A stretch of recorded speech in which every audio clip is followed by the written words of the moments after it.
College में पढ़ने वाला लड़का एक दूसरे कॉलेज की लड़की से प्यार करता था। दोनों अलग अलग कॉलेज के थे, लेकिन दोनों एक दूसरे से बहुत प्यार करते थे। एक दिन लड़की अपने कॉलेज से जल्दी निकल गई। कॉलेज से बाहर आने के बाद उसने लड़के के पास फ़ोन किया। लड़के का घर लड़की के कॉलेज के बगल में ही था। लड़की ने कहा, मैं कॉलेज के गेट पर हूँ, घर जा रही थी, तो क्या तुम मुझे अपनी बाइक से छोड़ दोगे क्या? लड़के ने कहा, ठीक है, मैं आ रहा हूँ 5 मिनट में। लड़की पिछले 25 मिनट से कॉलेज के बाहर खड़ी थी, लेकिन लड़का नहीं आया। लड़की को बहुत गुस्सा आ रहा था। तब तक लड़का पूरे 30 मिनट के बाद बाइक लेकर आ गया। लड़की ने कहा, अब किस लिए आए हो? चले जाओ यहाँ से, मैं खुद ही चली जाऊंगी। लड़के ने कहा, अच्छा सॉरी। लड़के ने सॉरी बोला तो लड़की बस थोड़ा सा मुस्कुराते हुए उसकी बाइक पर बैठ गई। लेकिन अब लड़की नोटिस करने लगी थी कि लड़का किसी भी गलती पर बस सॉरी बोल देता है, उससे आगे कुछ नहीं बोलता। लड़की ने यह भी नोटिस किया कि लड़का ऐसा इसलिए करता है ताकि उसे उसकी गलती के लिए ज़्यादा एक्सप्लेन न करना पड़े, जबकि पहले लड़का ऐसा नहीं करता था। लड़के और लड़की के रिश्ते के बीच ऐसा बहुत दिनों तक चला। अब तो लड़की भी लड़के की सॉरी से तंग आ चुकी थी।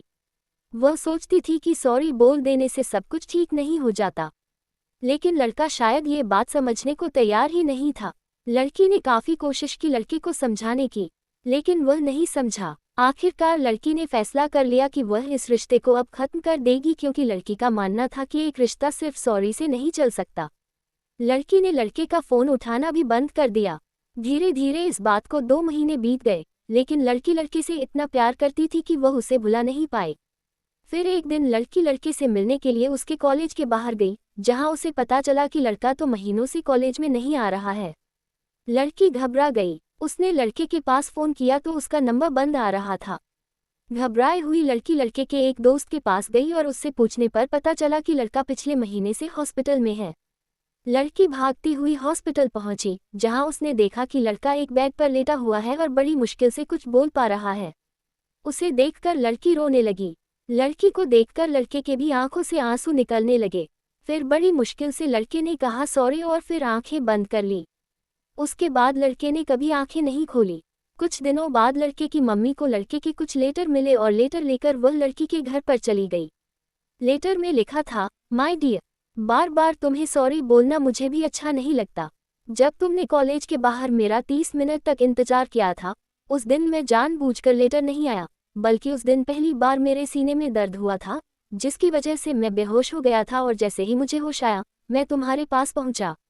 उस दिन मैंने तुम्हें इसलिए कुछ नहीं बताया क्योंकि मुझे पता था तुम टेंशन में आ जाओगी। उसके बाद जब भी मैंने तुम्हें सॉरी बोला उसके पीछे भी वजह थी। मुझे ब्लड कैंसर है और इसका पता मुझे कुछ समय पहले ही लगा। मैं भी तुमसे बहुत प्यार करता हूँ और करता ही रहूँगा। काश भगवान मुझे थोड़ी और जिंदगी दे पाता ताकि मैं तुम्हारे साथ और वक्त बिता पाता।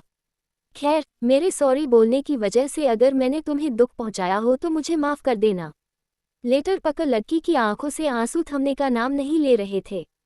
वह बहुत रो रही थी।